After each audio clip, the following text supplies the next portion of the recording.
Canada's new immigration minister silent on important issues. In the heart of Canada's ongoing debate over immigration policy, one voice is inconspicuously absent, that of the newly appointed Minister of Immigration, Refugees and Citizenship, Lina Metlidge-Diab.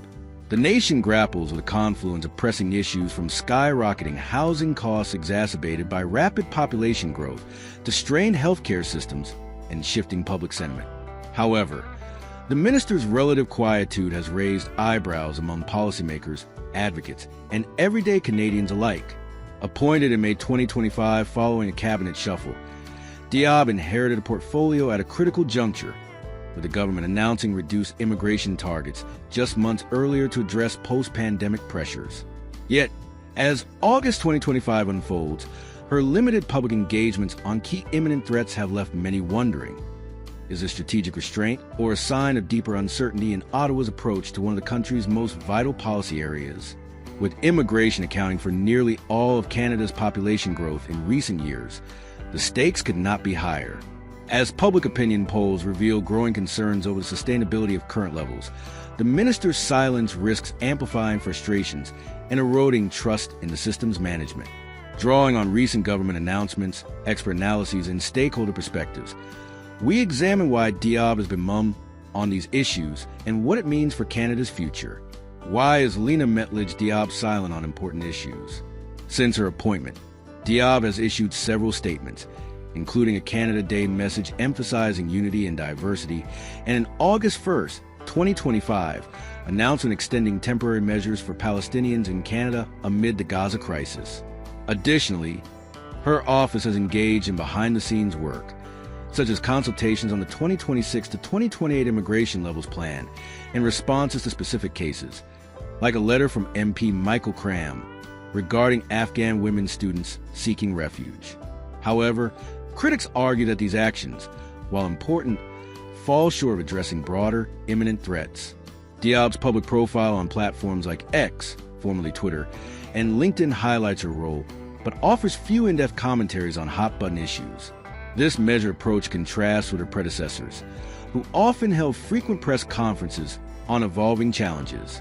As a first-generation immigrant herself, Diab's perspective could be invaluable, yet her restraint has fueled speculation about internal government dynamics or deliberate strategy to avoid controversy ahead of potential policy shifts.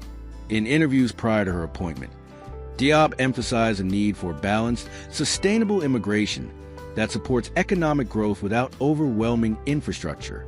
Yet, in the face of mounting pressures, her voice has been subdued, prompting questions about leadership in a portfolio that touches every aspect of Canadian society, from labor markets to cultural integration. Evolution of Canada's immigration framework, from expansion to caution.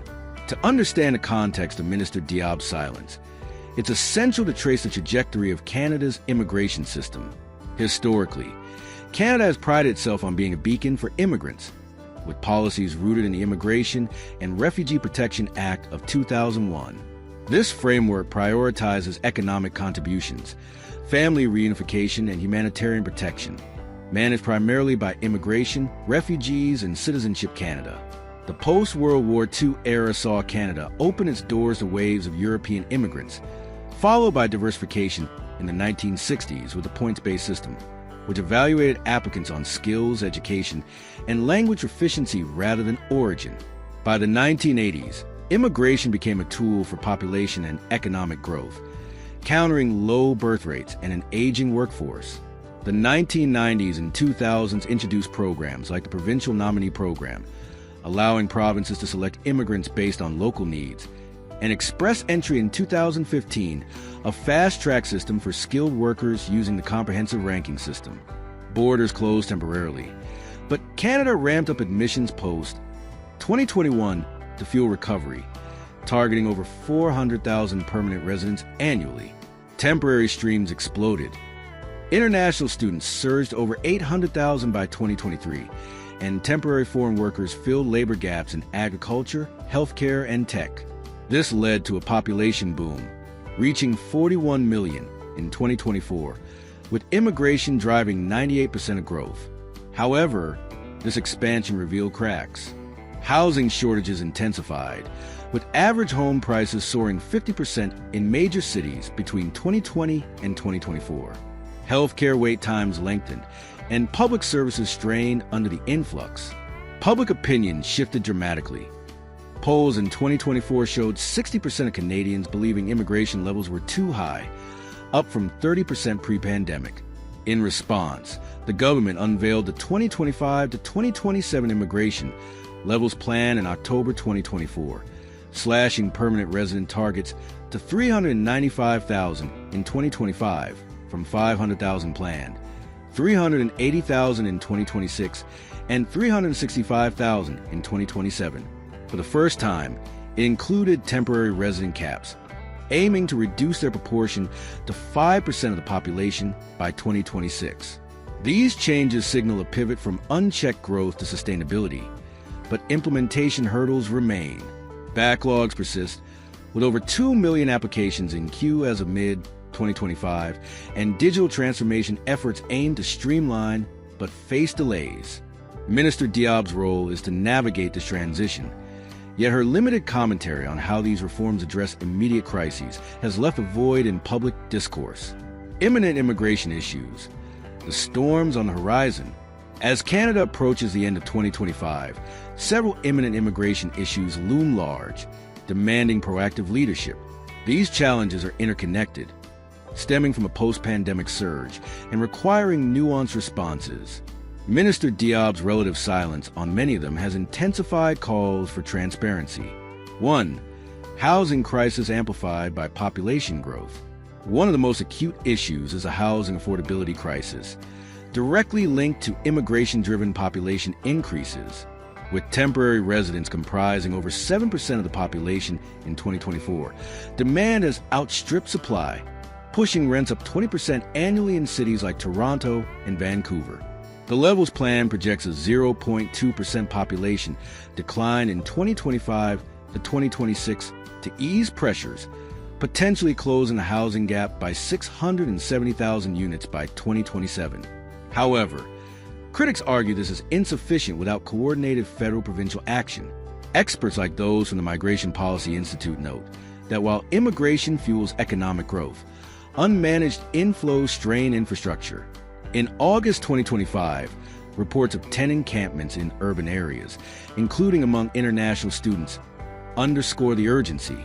Yet, Diab has not held a dedicated presser on this, focusing instead on humanitarian extensions. 2. Healthcare and social services strain. Immigration's impact on healthcare is another flashpoint. With an aging population and low birth rates, newcomers are vital for staffing hospitals. But the influx has led to longer wait times and overburdened systems. In 2025, provinces like Ontario report emergency room closures due to staff shortages, partly attributed to temporary worker exploitation and mismatched skills. The government's emphasis on healthcare occupations and express entry draws is a step forward, but asylum seekers and temporary residents often face barriers to accessing services. Public health advocates call for integrated planning, yet ministerial statements remain general. 3. International student and temporary worker vulnerabilities. The International Student Program, once a growth engine, now faces scrutiny. Caps introduced in 2024 reduced permits by 35%, but exploitation persists, with diploma mills luring students with false promises of residency. PGWP reforms tighten eligibility, but transitioning to permanent residency is uncertain for many, risking overstays. Temporary foreign workers, especially in agriculture and low-wage sectors, report abuse and poor conditions. The plan's temporary resident reductions aim to curb this, but implementation details are sparse. In August 2025, labor unions highlighted wage suppression, yet no ministerial response. 4. Rising asylum claims and border management. Global displacements have spiked asylum claims, with over 100,000 pending in 2025. Measures like visa requirements for Mexicans have slowed irregular crossings, but the U.S.-Canada border remains a hotspot. The Strong Borders Act mentioned in notices seeks enhancements, but details are pending. Humanitarian commitments, like for Palestinians and Ukrainians, are laudable, but Diab's August extension was her most prominent action. leaving broader asylum reforms unaddressed. 7. The uncertain fate of undocumented workers. Amid tightening immigration controls, the status of undocumented workers, estimated at around 500,000 individuals living and working in Canada, represents a shadowy underbelly of the labor market. These workers, often overstayers from temporary visas, asylum seekers in limbo, or irregular entrants, fill essential roles in construction, agriculture, and service industries, yet operate without legal protections. Yet, Minister Diab has remained notably silent on their fate. When pressed on the number of undocumented immigrants, she declined to reveal figures, fueling speculation about the government's strategy. Advocacy groups, like the Canadian Council for Refugees, have urged her for a fairer system in letters, but no comprehensive response has emerged. This omission leaves undocumented workers in precarious limbo, exacerbating economic inequalities and calling for urgent regularization debates. 5. Economic impacts and labor market mismatches. While immigration boosts GDP, recent reductions could slow growth. Targets prioritizing Canada transitions, with 40% of 2025 admissions from temporary residents already here. However, mismatches in skills, e.g., overqualified immigrants in low-skilled jobs, persist. Unemployment among newcomers is 12%, double the national average. 6. Public sentiment and political ramifications. Shifting opinions pose a political risk, and parties are vying on immigration platforms. Consultations for the 2026 to 2028 plan closed on August 17, 2025, invited input, but Diab's low profile may signal caution. These issues, if unaddressed, could erode Canada's global reputation. Stakeholders urge dialogue, but the minister's approach remains reserved. Why the silence? Analyzing Minister Diab's approach. Minister Diab's muted response to these imminent issues can be attributed to several factors. First, as a new appointee, she may be prioritizing internal reviews and consultations over public pronouncements. The IRCC's mid-2025 review highlighted policy shifts, and her office's hiring of advisors like Kylie Villeneuve suggests building capacity. Second, political strategy plays a role. In a minority government, avoiding controversy is key, especially with opposition critiquing liberal immigration as lax. Diab's focus on uncontroversial humanitarian efforts, like Palestinian measures, allows progress without backlash. Third, systemic challenges within IRCC backlogs. Staffing shortages may constrain bold statements. Experts like migration scholars argue silence risks alienating stakeholders, potentially leading to policy inertia.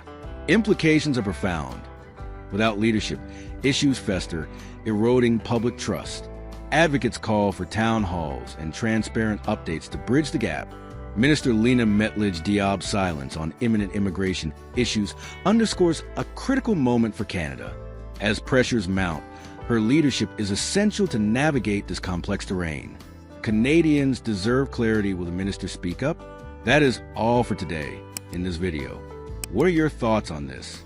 Please let us know in the comments section below. Thanks for watching the entire video. Hopefully, the information is useful to you. See you later in the next video. Till then, take care.